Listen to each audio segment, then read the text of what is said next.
அஸ்ஸலாமு அலைக்கும்.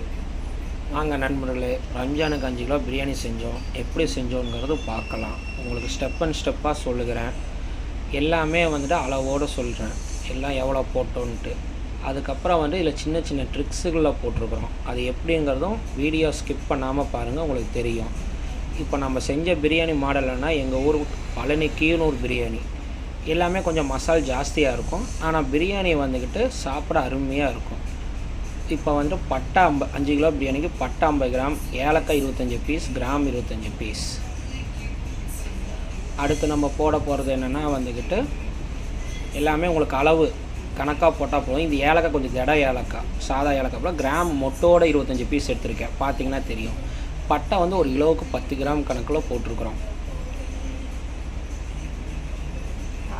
அடுத்து தாளிக்கிறதுக்கு சின்ன வெங்காயம் அரைச்சிருவோம் 1.25 கிலோ. பூண்டு 600 கிராம், 1 கிலோவுக்கு 120 கிராம் மேலே 600 கிராம். இது எல்லாமே பேஸ்ட்டு. தக்காளி 2 கிலோ, 5 கிலோவுக்கு ஒரு 400 கிராம் 1 கிலோவுக்கு. இஞ்சி 1 கிலோவுக்கு 150 கிராம் மேலே 750 கிராம் 5 கிலோவுக்கு. பெரிய வெங்காயம் தாளிக்கிறதுக்கு 1.25 கிலோ. இப்போ 1.25 கிலோ போட்டு தாளிக்கிறோம். எண்ணெய் நீங்கள் பார்த்தீங்கன்னா 1 கிலோவுக்கு 250 கிராம் நான் ஊற்றுவோம். 250 கிராம்னா கடலெண்ணெய், நெய் அதுலேயே நம்ம கலந்து ஊற்றிக்கலாம், பிரிச்சுக்கலாம். 200 கிராம் தேங்காய் கம்பல்சரி 50 கிராம், 200 கிராம் எண்ணெய் ஊற்றினா தேங்காய் 50 கிராம், மொத்தம் 250 கிராம். இப்போ பட்டை நம்ம எடுத்ததுலேயே ஒரு 4 பீஸ் எடுத்து தாளிக்க போட்டிருக்கிறோம். நெய் அதிலே மிக்ஸ் பண்ணிடுவோம். நெய் நாங்கள் கடைசியில் எல்லோரும் ஊற்றுவாங்க, நாங்கள் கடைசியில் ஊற்ற மாட்டோம். ஏன்னா எங்கள் வீட்டில் யாரும் நெய் தகட்டுச்சுன்னா சாப்பிட மாட்டாங்க. இப்போ தாளிக்கிறதுக்கு மட்டும்தான் வெங்காயம் போட்டிருக்கேன். 1.25 கிலோ போட்டு தாளிச்சுட்ருக்குறோம். பாத்திரம் பார்த்தீங்கன்னா இது 7 கிலோ ஆக்கிற மாதிரி பாத்திரம். ஒரே தம் பிரியாணியில் தான் நம்ம செய்ய போகிறோம் இன்றைக்கி.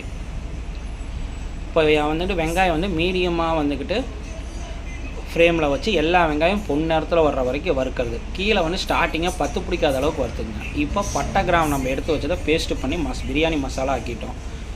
இது கம்ப்ளீட்டாக தாளித்தது இல்லாமல் இதில் மிச்சத்தை போட்டு நம்ம எல்லாமே வணக்க ஆரம்பிச்சிட்டோம்.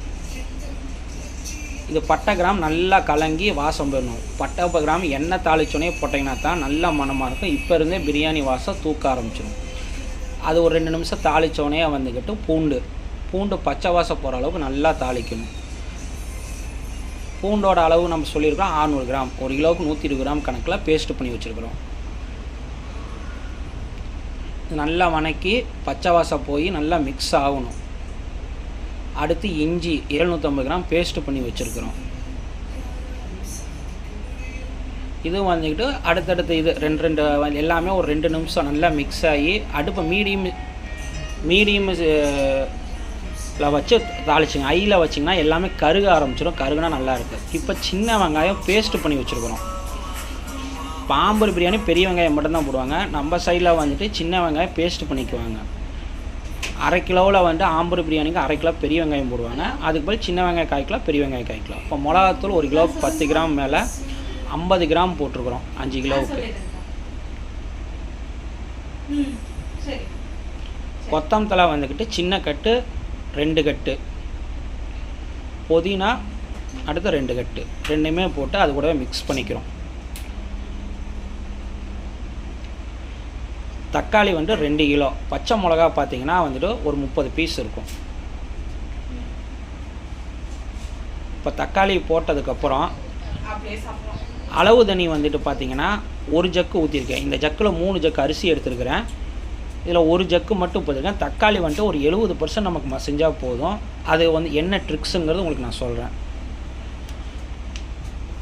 தக்காளி போட்டோன்னே ஏன் கொஞ்சம் அளவு தண்ணியில் கொஞ்சம் ஊற்றினோம்னா கீழே நம்ம கொத்தமல்லி எல்லாம் போட்டதெல்லாம் அடுப்பு விறகடுப்பாக இருந்தால் பிரச்சனை இல்லை, நம்ம கேஸில் செய்கிறங்காட்டி இதாக இருக்கும். இப்போ இந்த அளவு மிக்ஸ் ஆகி இந்த ஸ்டைலுக்கு வந்துடணும். வந்தோடனே நம்ம மூடியை போட்டு ஒரு 5 நிமிஷம் இல்லைருந்து 5 நிமிஷம் 10 நிமிஷம் விட்டோம்னா மசிய ஆரம்பிச்சிடும். இப்போ இது வரைக்கும் நம்ம அளவு தண்ணியில் 3 ஜக்கு அரிசிக்கு 4.5 ஜக்கு அளவு தண்ணி ஊற்ற போகிறோம். 1க்கு 1.5 கணக்கில். இப்போ 1 ஜக்கு தான் ஊற்றிருக்கோம். உப்பு பார்த்திங்கன்னா சரியாக 275 கிராம் போட்டிருக்கிறேன். சக்தி சால்ட் உப்பு தான் போட்டிருக்கிறேன். இப்போ சிக்கன் போடுறோம். இதுதான் அந்த ட்ரிக்ஸு. தக்காளி 70% தான் மசிஞ்சிருக்குது. இப்போ சிக்கன் கூட தான் நம்ம மசிய வைக்க போகிறோம். காரணம் என்னென்னா இப்போ சிக்கன் கலர் மாறுறது உங்களுக்கு தெரியும், நல்லா உப்பு காரம் பிடிச்சிக்கும். மீடியம் ஸ்பேஸில் வந்து சிக்கன் போட்டதுக்கப்புறம் கரண்டியை வந்து நான் போடுறது பார்த்திங்கன்னா தெரியும், சிக்கன் உடையாத அளவுக்கு போடுவேன். ஏன்னா சிக்கன் கடைசியில் மசிஞ்சதுக்கப்புறம் போட்டோம்னா சிக்கன் பிரியாணியில் வந்துட்டு உப்பு இல்லாத சிக்கனாக இருக்கும், காரம் இல்லாத சிக்கனாக இருக்கும். இந்த சிக்கன் இப்படி நம்ம அது கூடவே நம்ம ஒரு 10 நிமிஷம் வேக வைக்கிறங்காட்டினா சிக்கன் நல்லா உப்பு காராகி கலர் மாறிடும். அது உங்களுக்கு கடைசியில் நான் காமிக்கிறேன். நல்லா சாப்பிடும்போது பிரியாணி மணத்தோடு இருக்கும். இப்போ சிக்கன் போட்டோம்னா கீழே 10 பிடிக்காமல் இருக்க. இப்போ ரெண்டாவது ஜக்கு தண்ணி ஊற்றிட்டோம். இது வந்துட்டு நல்லா வந்துட்டு பேசிட்டு இந்த தக்காளி கூட இது மசியும், மசிய சிக்கன் கூட வந்துட்டு கரெக்டாக இருக்கும். இப்போ சிக்கன் கலர் மாறுறது பார்த்தீங்கன்னா தெரியும், அதுதான் உங்களுக்கு இப்போ எடுத்து காமிக்கிறேன். கலர் பார்த்திங்கன்னா நல்லா சிக்கன் கிரேவியாக வந்துக்கிட்டு மாறிட்டுருக்குது. ஆனால் தக்காளி வந்து பார்த்திங்கன்னா இன்னும் வந்து மசியலை. இப்போ சிக்கன் போட்ட உடனே வந்துக்கிட்டு 3 லெமன் ஊற்றிருக்கிறேன். ஏன்னா நம்ம ஆல்ரெடி தக்காளி ஜாஸ்தி போட்டுருக்கங்காட்டி லெமன் கொஞ்சம் கம்மியாக, ரொம்ப இல்லைனா புளிப்பு தட்டிடக்கூடாது. தயிர் சரியாக 1/2 லிட்ரு, 1 கிலோவுக்கு 100 கிராம் மேலே 1/2 லிட்ரு.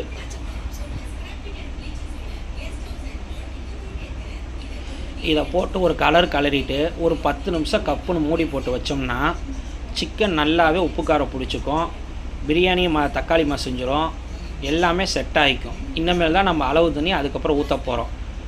ரொம்ப நேரம் இது செய்கிற மாதிரி இருக்கும், ஆனால் ஒரு 10 நிமிஷம் லேட் ஆகும், மற்றபடி எந்த ப்ராப்ளம் கிடையாது. இப்போ 10 நிமிஷம் மசிய விட்டுட்டோம். இப்போ கொதி வந்துருச்சு. இப்போ சிக்கன் தக்காளி நல்லா மசிஞ்சிருக்கும், உப்பு காரம் சிக்கனில் கரெக்டாக ஏறி இருக்கும். பிரியாணி கூட சாப்பிடும்போது நல்லா ஜூஸியாக இருக்கும் சிக்கனு. இப்போ அளவு தண்ணி மீதி ஊற்ற போகிறோம். 2.5 ஜக்கு ஊற்றிட்டோம்னா 1க்கு 1.5 கணக்கில் 2.5 ஜக்கு நம்ம ஊற்ற போகிறோம். இந்த வீடியோ பேசும்போது சவுண்டு ஜாஸ்தியாக இருந்தாங்காட்டி நம்ம லைவில் எடுத்த வாய்ஸை கட் பண்ணிட்டோம். அதனால் தனி வாய்ஸ் போட்டு தான் பேசுகிறேன், அதனால தான் வாய்ஸ் வேறு மாதிரி இருக்கும். இப்போ அளவு தண்ணி ஊற்றி நம்ம ஒரு 10 நிமிஷம் மூடி போட்டு வச்சோம், நல்லாவே ஆயிடுச்சு. இப்போ நான் கரண்டி போடுற மெத்தேடு பார்த்திங்கன்னா தெரியும், கரண்டி திருப்பி தான் போட்டிருப்பேன். ஏன்னா நேராக போட்டு சிக்கனை உடச்சிடக்கூடாது. சிக்கன் வந்துட்டு ஒரு 60% தான் வெந்திருக்குது. சிக்கனை நான் முழுசாக வேக வைக்கல. இப்போ அரிசி வந்துட்டு 5 கிலோ நல்லா ஊற வச்சு கழுவி நல்லா ஊற வச்சுருக்குறோம். கிட்டத்தட்ட அரிசி 1 மணி நேரம், ஜீரக சம்பா அரிசி தான் போட்டிருக்கோம், 1 மணி நேரம் ஊறி இருக்குது. நம்ம வந்துட்டு 70% தான் பிரியாணியில் வந்துக்கிட்டு அரிசி வேக வைப்போம், மீதி 30% தம்மில் வேக வைப்போம். அப்போ தான் நல்லா பிரியாணி வந்து நல்லா மணமாகவும் சாப்பிடவும் நல்லா ஜூஸியாக இருக்கும். இப்போ அரிசி போட்டதுக்கப்புறம் கரண்டி போடுற ஸ்டைல் பார்த்திங்கன்னா உங்களுக்கு நல்லாவே தெரியும். அரிசி போட்டதுக்கப்புறம் கரண்டியை போட்டு கொதறிடக்கூடாது. 2 வாட்டி தான் கலரணும். 3வது கலரும் போது தம்மில் தான் கலரணும். இப்போ நான் கலர ஸ்டைல் பார்த்தீங்கன்னா தெரியும், ப்ராப்பராக சமம் பண்ணி விட்ருப்பேன் அரிசியை. கரண்டியை திருப்பி போட்டு தான் கலருவேன், ஏன்னா சென்டரில் போய் நிற்கும் எல்லா அரிசியும். சமமாக எல்லா பக்கமும் அரிசி கலரும் போது பிரியாணி எல்லாம் எந்த சாப்பாடு பார்த்திங்கனாலும் வெள்ளையாலாம் இருக்காது, எல்லா பக்கம் ஒரே கலரில் இருக்கும். இப்போ கலரிட்டோம். தண்ணி இப்போ ஜாஸ்தி இருக்கிற மாதிரி தான் இருக்கும். இப்போ நீங்கள் மசாலா தண்ணி கொஞ்சம் குடிச்சு பார்த்தீங்கன்னா உப்பு கொஞ்சம் சுருக்குன்னு இருக்கிற மாதிரி இருக்கும். இப்போ அரிசி போட்டதுக்கப்புறம் கரெக்டாக இருக்கும். அளவு அள்ளி நம்ம போடுறங்காட்டி வந்துக்கிட்டு இப்போ நம்ம 5 நிமிஷம் தான் மூடி போட்டு வச்சுருக்கிறோம். மறுபடியும் ஓப்பன் பண்ணி ஒரு கலரி விட்றேன். ஏன்னா அரிசி கீழேயே இருக்கும், மேலே கொண்டு வந்து விட்ருங்க எல்லா அரிசியும்.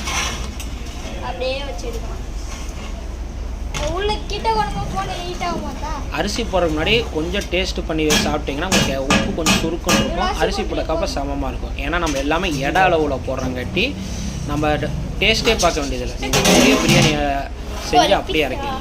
இப்போ வந்து தம் விடுறதுக்கு முன்னாடி நான் கலர்றேன்.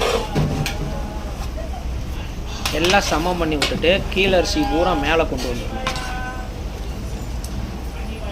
கொண்டு வந்ததுக்கப்புறம் சமம் பண்ணணும். எந்த அரிசி கீழே இருக்கிற சாப்பாடு மேலே தான் இருக்கணும், மேல் சாப்பாடு எல்லாம் கீழே போயிடணும். ஏன்னா இப்போ இது வரைக்கும் பார்த்தீங்கன்னா அரிசியாக தான் சாப்பாடு இருக்கும், 70% தான் வெந்திருக்குது அரிசி. இப்போ சிக்கனோட கலர் பார்த்திங்கன்னா தெரியும், நம்ம அது 10 நிமிஷம் ஊற வச்சங்காட்டி எல்லாமே ரெட் கலரில் இருக்கும். ஏன்னா காரம், உப்பு, புளிப்பு சிக்கனை நல்லாவே ஏறிடும். இப்போ சமம் பண்ணிவிட்டு சென்டரில் லைட்டாக வந்துக்கிட்டு தள்ளி விட்டிங்கன்னா தண்ணி பூரா சென்டரில் இறங்கிடும். அரிசி 70%. இது ஏன்னா வந்துக்கிட்டு தண்ணி நீங்கள் பார்த்தீங்கன்னா வந்து சென்டரில் தான் அடுப்பு எரியும், நம்ம பெரிய அடுப்பு சென்டரில் இறங்கிறங்காட்டி உங்களுக்கு எல்லாமே வந்து இதாகிடும். இப்போ சமம் பண்ணியாச்சு, தம்மு விட போகிறோம். தம்மு வந்துட்டு எவ்வளோ நேரம் சரியாக விடுவோம்னா 10 நிமிஷம் வந்துட்டு ஓரளவுக்கு ஸ்பீடு. அந்த ஸ்பீடு என்னென்னா சைடில் புகை வர்ற வரைக்கும் நம்ம வெயிட் பண்ணுவோம். புகை வந்ததுக்கப்புறம் அடுத்த 15 நிமிஷம் 25 நிமிஷம் தம்மு விட்ருக்குறோம் டோட்டலாக. இப்போ நம்ம பிரியாணி பிரித்து உடைக்க போகிறோம். இப்போ நீங்கள் வேகலை இதெல்லாம் நீங்கள் பார்க்க வேண்டியதே இல்லை. ஏன்னா 25 நிமிஷம் தம்முன்னாங்காட்டி சூப்பராக வந்திருக்கும். நம்ம 70% வேக வச்சோம், 30% தம்மில் வேக வச்சுருக்கிறோம். சாப்பாடு பார்த்திங்கன்னா நல்லாவே தெரியும்.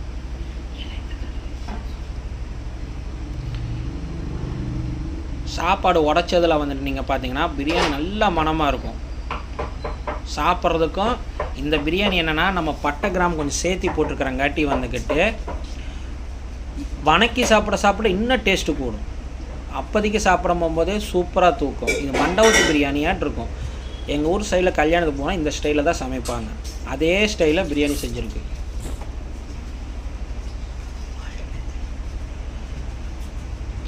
இதெல்லாம் கிராமத்து சைடில் வந்துட்டு இந்த பிரியாணி ஸ்டைலு தான். பழனி சைடில் போய் கீரனூர் சைடு போயிட்டிங்கன்னா இந்த சைடில் தான் பிரியாணி. இது ரம்ஜான் அன்னைக்கு செஞ்ச பிரியாணி. பசங்கள்லாம் வந்துக்கிட்டு அவங்க ஃப்ரெண்ட்ஸுங்களாம் கூப்பிட்டு வந்திருந்தாங்க. அன்றைக்கி போட செஞ்ச பிரியாணி தான். ஆனால் வீடியோ போட லேட் ஆயிடுச்சு. ஹாய், ஜனா ஜமீர் சேனலை சப்ஸ்கிரைப் பண்ணுங்கள், ஃபாலோ பண்ணுங்கள், கமெண்ட் பண்ணுங்கள். அடுத்தது வந்து நெக்ஸ்ட்டு வந்து சிக்கன் கிரேவி போடுறதுக்கு